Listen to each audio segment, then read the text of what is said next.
Hey everybody, this is Matthew again, CFCR Sled Island correspondent for 2012. I'm back here with an interview that I did with Brian Connelly. He is the lead string section of Shadowy Men on a Shadowy Planet. If you're not familiar with the name, you are almost guaranteed to know the music of Shadowy Men.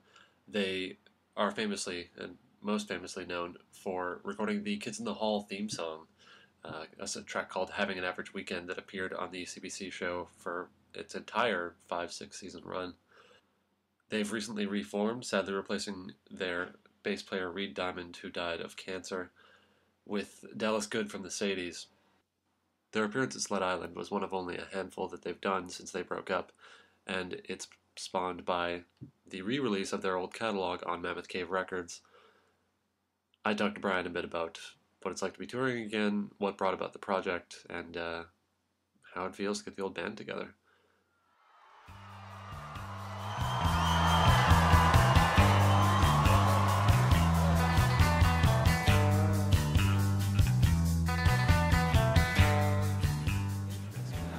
My name is Brian Connelly, and I'm the string section for Shadowy Men on a Shadowy Planet. There you go. So you guys disbanded in 1996. You've recently got back together. 1996, that's right? Let's just say a long, long time ago. Yes, there's a gap in your history, to say the least. Slight. What spawned the sort of reunion that you're doing? The amazing record company from Alberta called Mammoth Cave Recording Company approached us with a really ridiculous idea for a 45, and it was so bold and dumb at the same time that we could only say yes. And they were incredible, like really fearless, wonderful people. And we did the 45, some stuff that was never released, and then they kind of said, "So, what are you doing with your catalog?" And everything just sort of lined up that we said, "Why, yes, of course, you would be the people that we would entrust to do this well." So we're doing a small run of the first album on vinyl and digital download, coming out next week, I think. And So just for plugs' sake, where can people get the album when it comes out? any Fearless record store that still sells vinyl, which there's quite a few now. So and from the Mammoth Cave Recording Company website, they're doing pre-orders. So it will be around, and we are marching ahead and doing all three albums eventually. So with the first one done, they kind of said, what do you guys think about making some noise to promote the birthing of this record? And I swear, if they would have asked us 20 minutes earlier, it wouldn't have worked, but everything just lined up.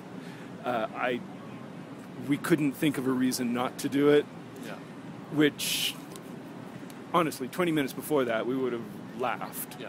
So this leads me to my next question, which is, you guys found a replacement for your sadly deceased bass player, Dallas Good from the Sadies. What's it like to be touring with a new bass player after so many years? Dallas is probably the only person that could do this. Dallas played with Reed and Don in a band called Phonocomb. Dallas and Reed were really close friends. Dallas knows, he's the perfect geek. He knows how Reed plays. He actually liked the band and listened to this stuff.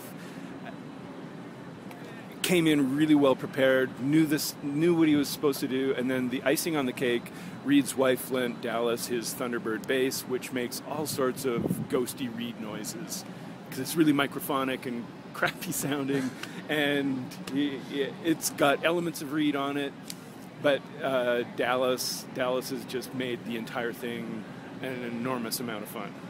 See, and that's the amazing thing about seeing you guys right now, because it sounds like you didn't miss a step. You after all these years of not playing live shows, you have it all so down. It's amazing. Well, I don't want to stand up in front of Dallas and Dawn and stink, so we actually had to work hard.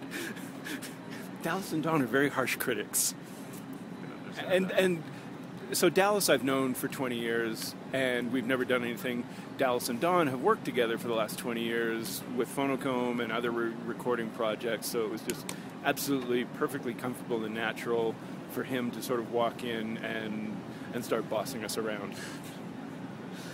Speaking of people that you've known for a really long time, and I'm sorry because you must get this question a lot, I think a lot of people in my generation know you best from the Kids in the Hall intro. You obviously get this a lot. How did that all come about? It's the same thing. Reed and Bruce McCullough from Kids in the Hall and myself moved to Calgary at exactly the same time. Maybe within like 6 or 8 months of each other. Ended up in the same neighborhood and became friends. And Reed and I had a band here that late 70s, everybody thought it was a punk rock band, but really it was just a really bad, loud band. And Bruce Bruce was just like our friend, and when Reed and I moved to Toronto, Bruce would come out for the song. Like, we've just known each other forever. So I worked on a lot of Bruce's stand-up, like doing music for his stand-up stuff, and then when they started doing live shows, they just naturally started stealing our records, and so when they got the show, they just said, you're doing the music, whether you want to or not. And yeah, that's it. It was just all out of friendship, and we were the only band they knew. So what's it like to share some notoriety with one of Canada's only successful comedy groups? Well, it's really nice to be involved, but it was their thing. We just sort of did some music for it, so I really enjoyed it. But it's a big weight to carry around. It's like oversized luggage. Okay, so you guys have famously rejected the label of surf rock, going so far as to release a song called "We're Not Fucking Surf Rock." Or I'm gonna have to beep that out. But why? Beep this out. Why so vehemently reject it? Because it was really fun to say you stand up and do 5 surf songs and then tell everybody you're not a surf band, because it really got them angry. Kind of like saying you really hate the Beatles because it's really going to bug 20 people. So yes, we're not a surf band, and I really, really hate the Beatles. Brian, thank you so much for talking to me. Anytime, thank you. Oh, and you're releasing old stuff. Any chance there's going to be new stuff coming out? This band has only been together for 3.5 weeks, so it's a little early to be making the plans that we will never make. If it happens, it'll be because somebody comes up and says, "Hey, I got an idea for a song. Want to do it?" Yeah. We did the neat part was we did a couple of we wanted to bring something new into these live shows, so we did an instrumental song by a band called Moto from Chicago, who we adored and toured with, and they helped us out to get into Chicago. So we did a Moto song, and then because we were playing Calgary, we couldn't resist doing a Billy Cowsill Blue Shadows song, just because I adore that man and miss him terribly. So we're not opposed to doing some new stuff. We just haven't got around to it yet. Well, thank you so much for talking to me.